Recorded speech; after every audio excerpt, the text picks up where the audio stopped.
What's up, everybody? Welcome to Metal Remains Backstage. My name is Manuel, this is Carlos, and with us is Ken Mary from Fifth Angel. Thank you for having me on the show.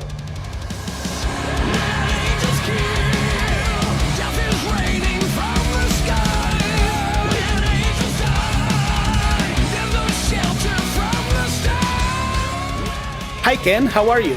I'm doing well. How are you today? We're doing great. We're doing great. Happy to have you here. Ken, here in Metal Remains, we are always looking for new music. So please share with us, what have you been listening to lately? Well, it's funny. What have I been listening to lately? Mostly the music that I've been producing.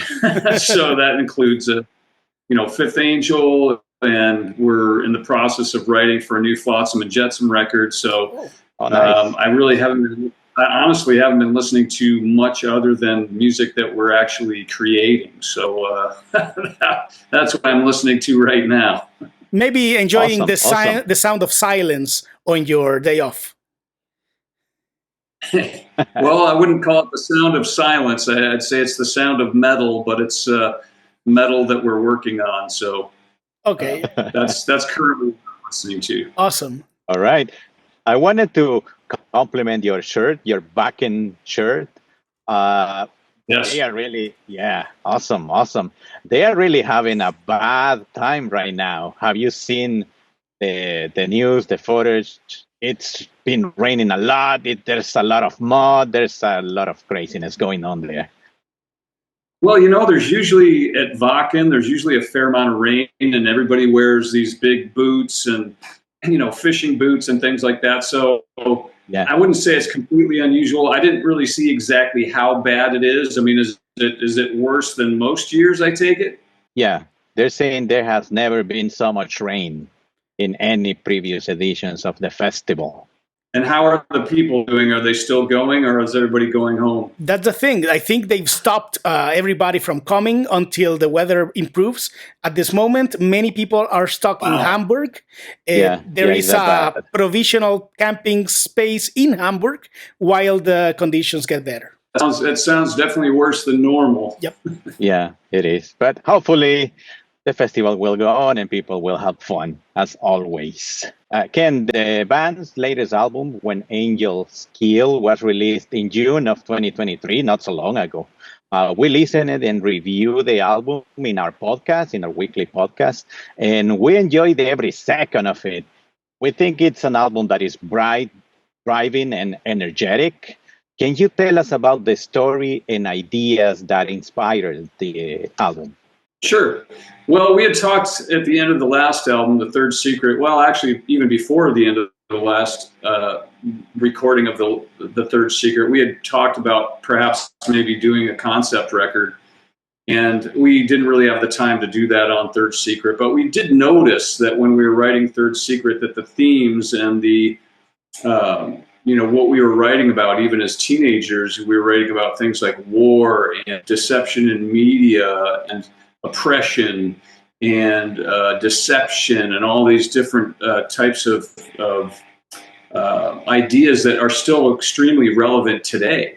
So we sort of noticed that when we were doing Third Secret, and then we were like, well, hey, this would be great to make a concept record that ties in all of the previous three albums, and we wove a story together out of all the concept from the last three records and made a I want to say it's like an audio movie. That's really what we were trying to do. We were really trying to make a product or an album that would give people a sense of visual along with the music. So we were really excited to do that. And, Nuclear Blast was very supportive, and they allowed us to do a double vinyl record, which is, 70 minutes long. And in this day and age, the people's attention span is very short. So, but we felt like, the timing was good, and we felt like it was a good thing to do. Yeah, I love the fact that almost in every song there is like an intro where you can hear some voices or somebody like telling this a little bit of the story that is going on. That's very, very interesting. It drives you right into the music. Sure. Well, if you listen to the lyrics and you listen to the interludes between the songs, and what we did try to do, and I don't know, did you have CD or did you have vinyl? Oh, none. we got it on streaming. That's how Nuclear Blast sent us the record. Because we did try to put those interludes at the end of the song. So, like, let's say you had a CD and you've heard the album 10 times and you didn't necessarily want to hear the interlude. We try to put almost all of them at the end of the song, and that way they could fast forward or whatever if they wanted to. If someone didn't want to listen to the interlude again, they could just skip over it. So we were conscious of the fact that a lot of the time, when you're dealing with a concept record, there might be little pieces maybe you don't want to hear over and over again. Maybe you just want to hear the music, and so we tried to make that easier for the listeners to do. Oh, nice. That's very clever. Talking about the span that you were saying that people don't pay too much attention to whole records. If you were to choose one song to represent the entire album, which one will be? Well, that's a very difficult question to answer because there's such a huge variety of music on the record. I mean, there's a lot of different songs that play a lot of different roles. But I will say, I think probably maybe the first single we released, When Angels Kill, I think was really, sort of a song that maybe encapsulates the mood of the whole album and sort of launches the album in the way that we wanted it to launch it. Like, we wanted it to be a song that was big and epic and powerful and aggressive. And, there's a lot of the album that stays in that same mode. So I would say that if I had to pick one, that would probably be the song I would pick. Great one. Yeah, that's one of my favorite songs, along with We Are Immortal. Those are my two favorite songs from the record. Yeah, I love both those songs too. I mean, there's, honestly, like I go back and listen to the record now, and after having a little bit of space away from it, I mean, it was just released a month and a half ago, so it hasn't been that long. We're now at August 1st, and it was out June 16th. So one thing I will say is that it definitely, like, I enjoy all the songs, and I really enjoy listening to the whole piece of music. I think you have to do it in two listens. Like, I think maybe you listen to side 1 and side 2 one day, and then you listen to side 3 and side 4 the next day, because it's a tremendous amount of music to digest. And I'm not sure anybody could really do that in one listen. Some people do. Well, maybe experts like you can do that. Yeah. I was checking the band's website and couldn't find information about upcoming live shows. Is there any tours or shows unfolding in the future? Well, we're looking at putting a tour together maybe in early 2024. It's been a very interesting season in terms of, once COVID hit and some of the different things that happened, and we're sure you're aware, a lot of bands are having a very tough time now touring just because the costs skyrocketed, and it's difficult to go on the road now and not lose money. So we're trying to be smart about it, and certainly we want to, we played the Kit Festival, and it was so great to get out there in front of the fans again, and just be able to interact with them, and that was so amazing. But it really is something that obviously we want to do it as much as we can. It's just made a little difficult right now, just due to the costs. Right, and besides that, the market seems like saturated with shows. Like there has been a lot of tours already announced for the fall this year, and even for the upcoming year, at least the first half of it. There are a lot of shows that are like popping up. There seems to be a lot of competition out there. Well, I think that that's partly COVID is partly to blame for that. We had pretty much 2 years or so that really nobody could, and I think that really is another problem.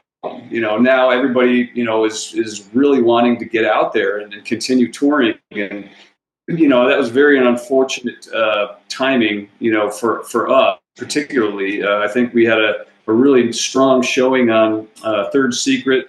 And then, when COVID hit, it really kind of put us behind the game in terms of, we weren't sure what was going to happen. We weren't sure, our record label's still going to be there. What's going to happen? Like nobody knew what was going to happen. So it was a difficult time, and I think we're still feeling some of the effects of that now. Yeah, absolutely, absolutely.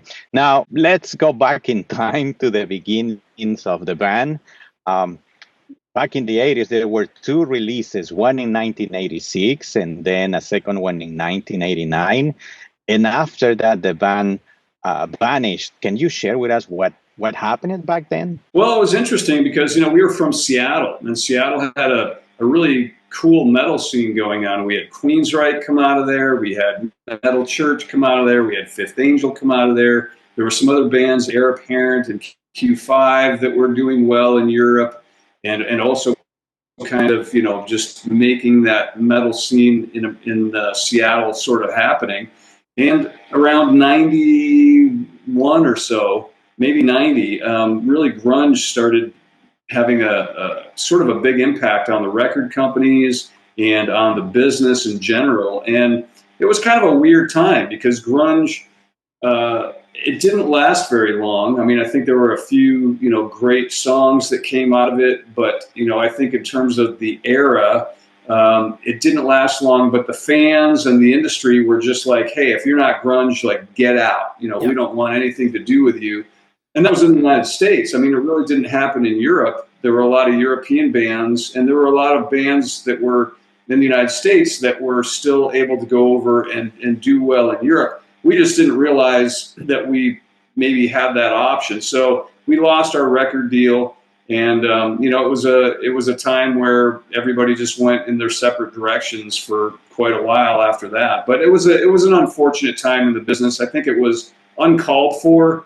I think it's ridiculous that there was an era where I remember seeing footage of the singer in Alice in Chains making fun of Megadeth. And, to me, that's just like, it's like, what was that? If I don't like another style of music, I'm not going to go out of my way to badmouth it or, make it something, make other fans not like it. It's just, I think the whole thing was distasteful. And I think it was unfortunate, but, that's the way the business is. Does that make you avoid any bands or albums from the grunge era? Well, no. I mean, there's certain songs I love, like Soundgarden, Black Hole Sun, I thought was just an incredible track. I mean, obviously, Nirvana, Smells Like Teen Spirit, what a brilliant song. I mean, I think there's a few great songs, but if you look at the attitude of the fans and the industry, nothing like that has ever happened in the music business before. If you look at the entire music industry, there's never been an era where everybody just went, you're either this or you're out of the game.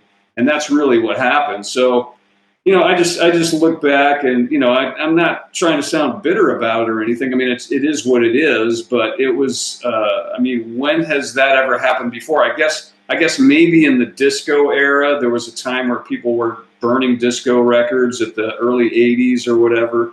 Then metal was starting to take off in the early 80s. But aside from that, I mean, I don't think there's ever been a time in music history where that was the case. Yeah, and we hope it will never happen again.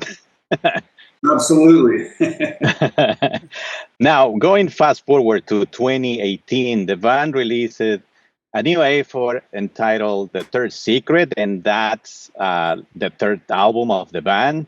What triggered the resurrection of the band, and what triggered the recording of the third album? To be honest with you, we had been trying to write an album off and on since about 2010, when we played the first Kit Festival in Germany, and we had some sense that, wow, maybe our fan base is perhaps a little bit bigger than we thought it was, and maybe we still do have some fans in Europe. And so we tried for a number of years to start writing an album, and for whatever reason, we just couldn't find the right chemistry. We had, some different singers that we worked with, and it just didn't sound like Fifth Angel. And I think that was the real problem. And I had heard some demos that Kendall did, and Kendall is the guitar player that's on Time Will Tell. He's very close to being an original member, and I heard some demos that he was actually singing on.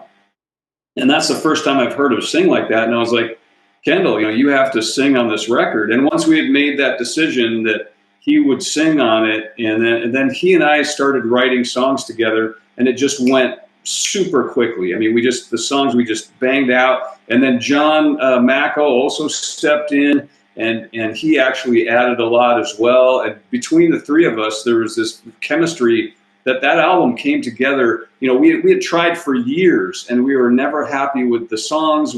We were very nervous putting out something that we didn't feel was at the same level as the first two albums.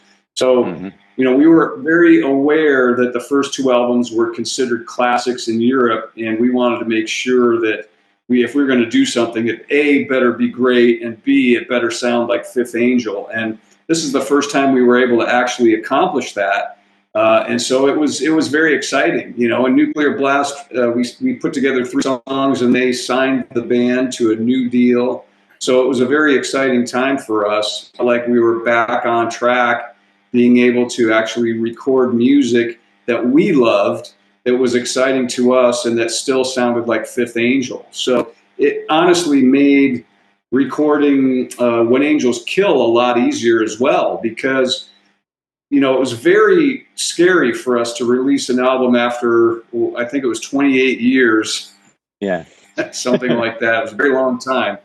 And we were, that was the first album that had come out. So we were very nervous about it. And then on When Angels Kill, since that had already happened, since we had already had the third secret out, I think that made When Angels Kill a much easier process. I don't think we were examining ourselves as much. I think we were more just into the, did we love the song? Or is this song moving us? Is it enjoyable? And we weren't necessarily worrying about, are the fans going to accept it? Or, does it sound like Fifth Angel? We weren't as worried about that on this album. Yeah, the previous record gave you some momentum, and you just took advantage of that, let's say. Sure. Ken, to wrap up this chat, can you share with us one of your favorite backstage moments? Favorite backstage moments? Well, actually, that might be, I think, with the Fifth Angel lineup, I think my favorite backstage moment was the Kit show that we just did. I think that might have been May of this year. And, we had an opportunity to do a signing session for all the fans. And we had a huge line. And people were bringing up, the first 2 albums. They were bringing up Third Secret. When Angels Kill had not been released yet. It was coming out the next month. But, people were bringing photos and posters and all this memorabilia from, Fifth Angel's very long history. So it was really an amazing thing to, just be able to interact and talk with the fans and take photos with them and sign different articles for them. It was really that was probably one of my favorite Fifth Angel moments right there. I mean, we really do love interacting with the fans and being able to engage with them. So it was certainly that was my favorite moment. Awesome. That must have been very rewarding for you guys. And I hope we can catch up with you in the future in another festival once you get those dates, either here in Europe or in America. We'll be glad to watch you perform.